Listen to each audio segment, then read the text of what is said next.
Oi, pessoal.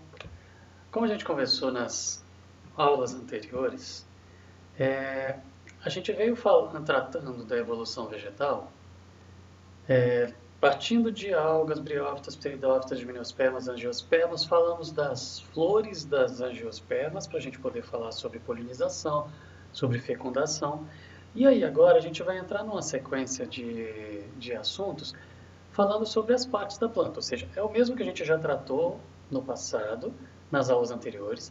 Tudo que a gente vai falar aqui é algo que a gente já tratou de forma genérica ali, mas agora a gente vai ser mais específico, aprofundar mais em cada uma das partes: raiz, caule, folhas, frutos e semente, porque as flores a gente já falou quando a gente foi tratar de polinização e fecundação, tá bom? Agora a gente vai estar falando sobre os frutos. Bom, como a gente já citou antes e a gente já sabe aqui, o ovário fecundado vai formar o fruto. O que significa isso? Quando o gametófito masculino, tubo polínico, entrou, ele foi levando os núcleos espermáticos para poder fecundar a osfera fecundada, lá dentro do óvulo, que está dentro do ovário, a osfera fecundada vai formar o zigoto. O óvulo fecundado vai formar a semente. O ovário fecundado vai formar o fruto. Ok? E o fruto é formado por três partes. A gente tem a parte externa, que é a casca ali, o epicarpo. A parte carnosa, que é a gostosa, que a gente gosta de comer do fruto, que normalmente é essa parte, que é o mesocarpo. E a parte interna, que está revestindo, tem volta ali da semente, que é o endocarpo. Tá? A gente vai falar sobre isso. O conjunto dessas três partes aí da carnosidade, com todas as suas camadas ali em volta da semente, que vieram de um ovário fecundado, formando o fruto, esse conjunto inteiro, que a gente popularmente chama de fruto, é o pericarpo. O nome dele é pericarpo. Bom, falando então cada uma daquelas partes, como a gente tratou ali, a casca, né, o epicarpo, o meio, o mesocarpo, a parte de dentro, o endocarpo.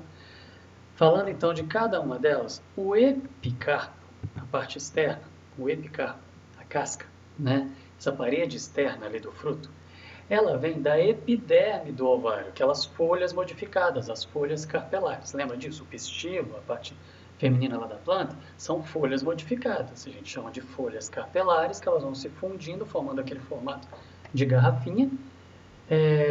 E aí na parte de baixo dela, aquela parte mais gordinha, que se abre mais ali, a gente tem o ovário. Né? O epicarpo, então, essa parte externa do fruto, ela vem da epiderme do ovário, lá do pistilo, das folhas carpelares lá. O mesocarpo, a parte carnosa, a carnosidade mesmo ali, a parte que é mais saborosa, que normalmente é a que é saboreada, né, por nós, essa parte mediana, é o mesocarpo, ela vem do mesófilo. Também são folhas carpelares, também faz parte do pistilo. Você vai ter todas essas partes diferenciadas nas camadas do ovário, que também vão formar essas partes secundárias aí no fruto. Então, do mesófilo, as folhas modificadas que a gente chama mesófilo, a gente vem e forma o mesocarpo na hora da formação do fruto. Lembrando ali, o mesocarpo é a parte toda extensa, rica em nutrientes, que é a parte onde a gente vai saborear ali do fruto, daqueles frutos comestíveis, aqueles que a gente utiliza para alimentação. Internamente, a gente tem o endocarpo. O endocarpo é a parte que vai estar em volta da semente. Essa parede interna que está entre o epicarpo e o endocarpo, nós temos o mesocarpo. Essa parede interna aqui, ou seja, que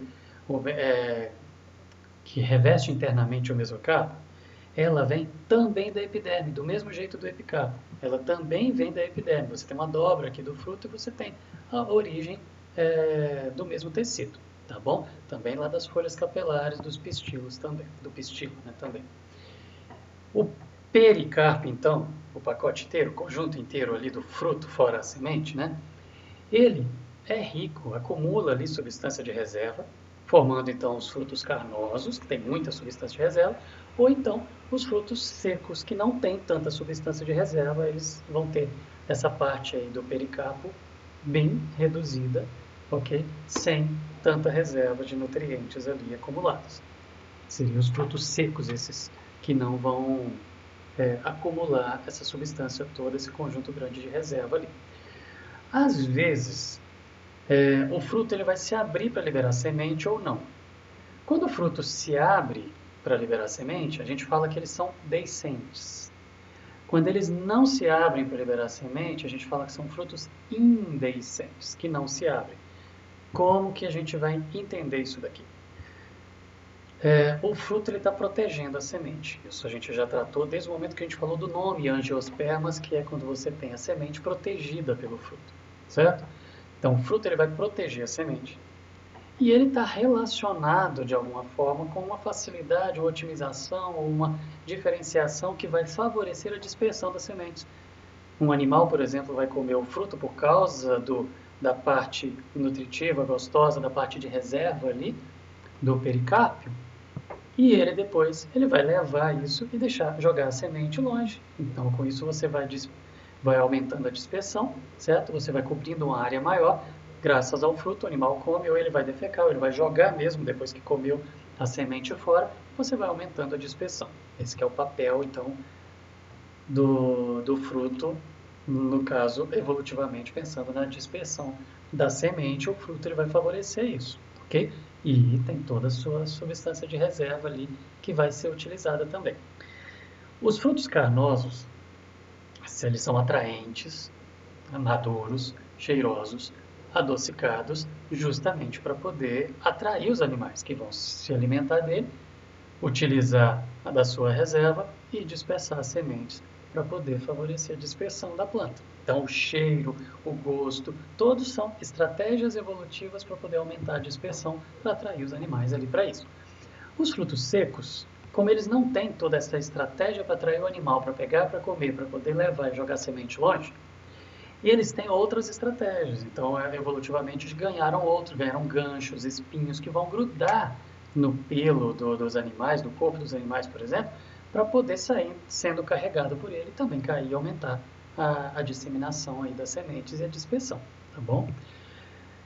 Os frutos que têm pelos, ou então algumas expansões, que parecem às vezes até espinhos, para poder grudar e serem levados, eles têm essa estratégia de dispersão baseado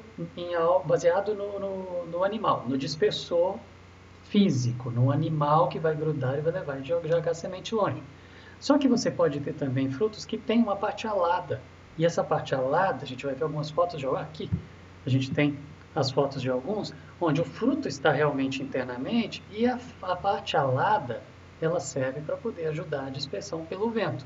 E a gente tem tipos de dispersão diferentes, com animais, pelo animal ou pelo vento. Então, quando a semente ela vai sofrer dispersão pelo vento, a gente fala que o processo chama anemocoria, o que vai ser levado pelo vento. Agora, quando a dispersão da semente é feita por animais, seja porque foi atraído pelo fruto carnoso, ou porque prendeu os ganchos ou os espinhos ali, as expansões, prenderam no animal para ele levar, a gente fala que a gente tem um processo que chama zoocoria. Então, a dispersão pelos animais, zoocoria, a dispersão pelo vento, anemocoria. Os frutos carnosos, eles têm partes. Os frutos carnosos, a baga, o nome que a gente vai dar para esse padrão de frutos carnosos, baga é quando o mesocarpo, aquela parte que fica ali no meio, onde você tem mais adocicada, que é atraente, que é cheirosa, que vai servir de nutriente aí, de alimento, o mesocarpo carnoso, os frutos do tipo baga vão ter esse mesocarpo, carnoso, o epicarpo formando aquela película fina que é a casca, como a gente está vendo aqui em volta, ok? Aquela película formando a caspa, e normalmente o fruto carnoso do tipo baga, você vai ter um monte de sementes, muitas sementes ali. Exemplos desses frutos carnosos do tipo baga, você vai ter mamão, goiaba, tomate, uva, abóbora, pepino, melancia, pimentão, e aí vai, tá bom? Jiló. Então, nós vamos ter sempre o epicarpo formando aquela película que é a casca e o mesocarpo formando toda aquela parte carnosa que é atraente aos animais para poder se alimentar e dispersar a semente depois.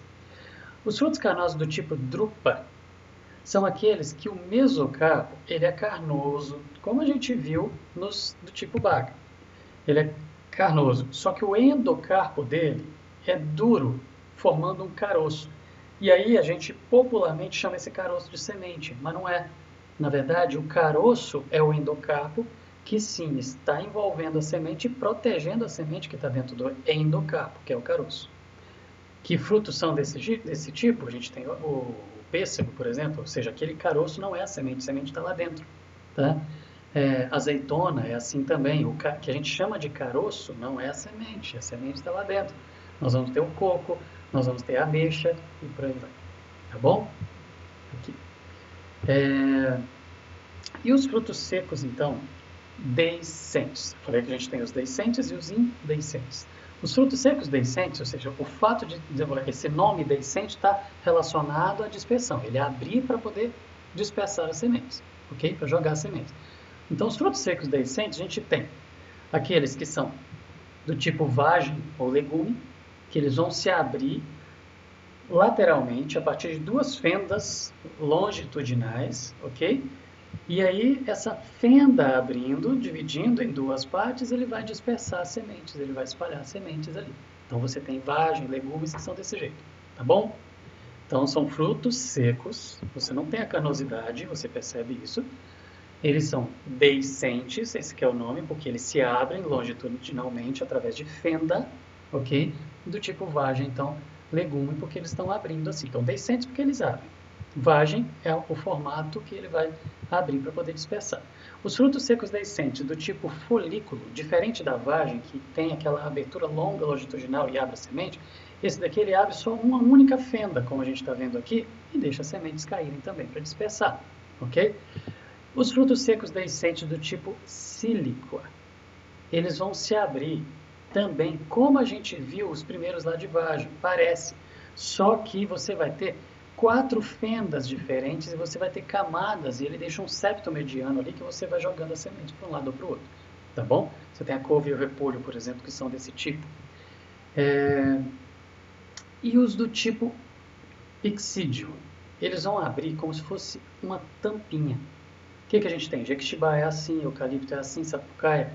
Eles vão abrir não longitudinalmente, mas transversalmente e abrindo como se fosse uma tampinha. E ali de dentro é como se fosse um baúzinho cheio de semente para poder dispersar essas sementes.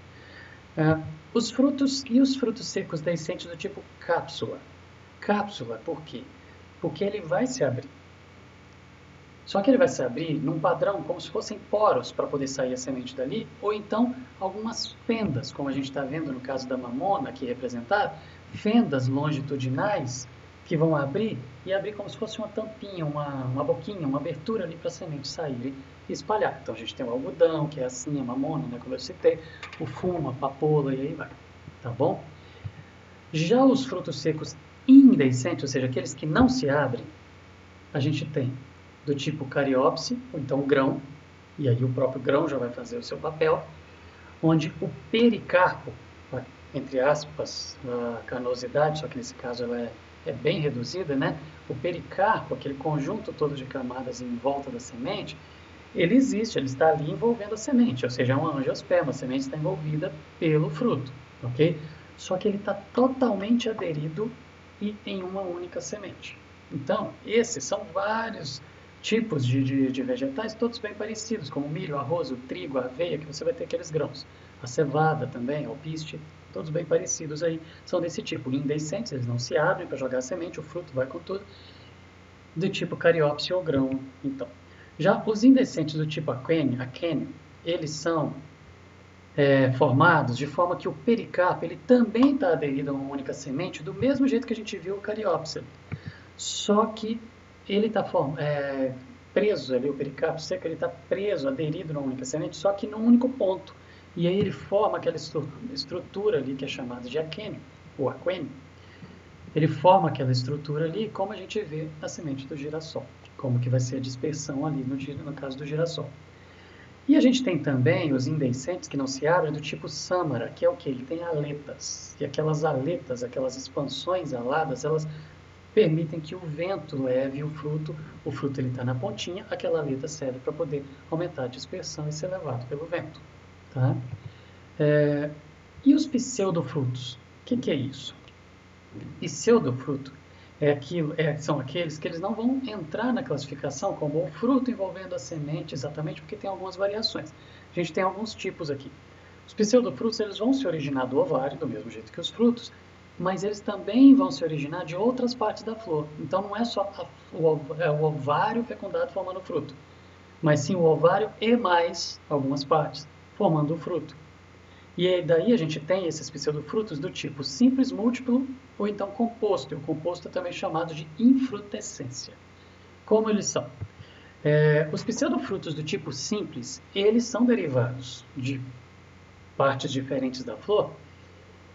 O ovário está ali também, por exemplo, a maçã, a pera, que são duas parentes aí muito próximas. Vem, então, do ovário fecundado, mas também do receptáculo floral, da parte externa ali também. Já o caju já vem do pedúnculo e do receptáculo floral. Então a maçã, o fruto de fato aqui da maçã, quando você corta uma maçã, você tem três partes ali. Internamente, onde você tem as sementes, que são na verdade óvulos fecundados lá do pistilo. Você tem o revestimento ali, né, exceto do endocarpo. O fruto exatamente dela é aquela camada que fica no meio, um pouquinho diferente, mais próximo da semente, um pouquinho mais densa, que é, na verdade, o ovário. Ok, depois de fecundado, ele formou o fruto. Mas você tem uma outra camada que também é saboreada, serve de nutrientes e de alimento também, e é confundida com o fruto, que ela não é exatamente originada do ovário, como os demais frutos, então por isso é um pseudofruto, mas do tipo simples, porque essa parte aqui, ela vai se desenvolver a partir do receptáculo floral, ou seja, você não tem só o ovário formando o fruto, mas você tem o receptáculo floral aqui da flor também formando essa parte de fora, no caso da maçã e da pera, tá bom? Agora, olha aqui, no caso do caju, a semente está aqui externamente e o fruto é aquela camada fininha que envolve a semente. Essa outra parte toda aqui é o que a gente chama de pseudofruto. Ele vem do pedúnculo e do receptáculo floral também, formando essa outra parte que a gente chama de fruto, mas é um pseudofruto, porque o fruto de fato está aqui em volta da semente. Agora, já um pseudofruto do tipo múltiplo é o exemplo tradicional principal, é o morango. A gente chama o morango de fruta, mas na verdade ele é um pseudofruto. Porque os frutos, na verdade, são aqueles pontinhos que ficam espalhados em volta dele ali, ok? Então, ele vai derivar, o morango, ele vem de uma flor com vários ovários, muitos ovários. Cada ovário fecundado forma um fruto. Então, cada ovário forma um fruto, ou seja, cada partezinha daqueles pontinhos que você vê em volta ali da casquinha do morango, é um fruto. Foi um ovário fecundado que formou. Todo aquele conjunto vem do receptáculo floral, ok? O morango, então, é esse do tipo múltiplo. Você tem um monte de frutos num pseudofruto só. Maçã, então, pseudofruto simples. A pera, um pseudofruto simples. O caju, pseudofruto simples. O morango, um pseudofruto múltiplo, porque você vai ter vários frutos num só, numa única estrutura que a gente chama de pseudofruto. E o composto ou infrutescência são aqueles que vêm de uma inflorescência. E o que é uma inflorescência? É quando você olha lá para a flor, dependendo da espécie, a flor ela pode aparecer de forma isolada, uma flor só, num ramo, ou então você tem um ramo com um monte de flores. Quando você tem um ramo com um monte de flores, você tem uma inflorescência. E de inflorescências, você forma pseudofrutos do tipo composto ou infrutescência. De uma inflorescência, você forma uma infrutescência. Então, você teria um ramo inteiro formando um fruto ali, que ele vai se unindo depois e formando aquele fruto. Exemplo disso, por exemplo, é o abacaxi, o figo, a jaca. A gente tem, então, uma infrutescência. Cada lóbulo daquele ali é, na verdade, um fruto. Cada partezinha daquela é um fruto, um frutículo, que estava numa inflorescência e se tornou uma infrutescência e a gente considera como se fosse uma fruta só. Tá bom? Sobre o fruto é isso, como eu falei, vão ser assuntos mais curtos, onde a gente trata daquilo que a gente já citou, só que colocando um pouco mais de detalhes. Então daqui a pouco a gente retorna para a gente poder estar falando sobre as sementes. Até já, pessoal.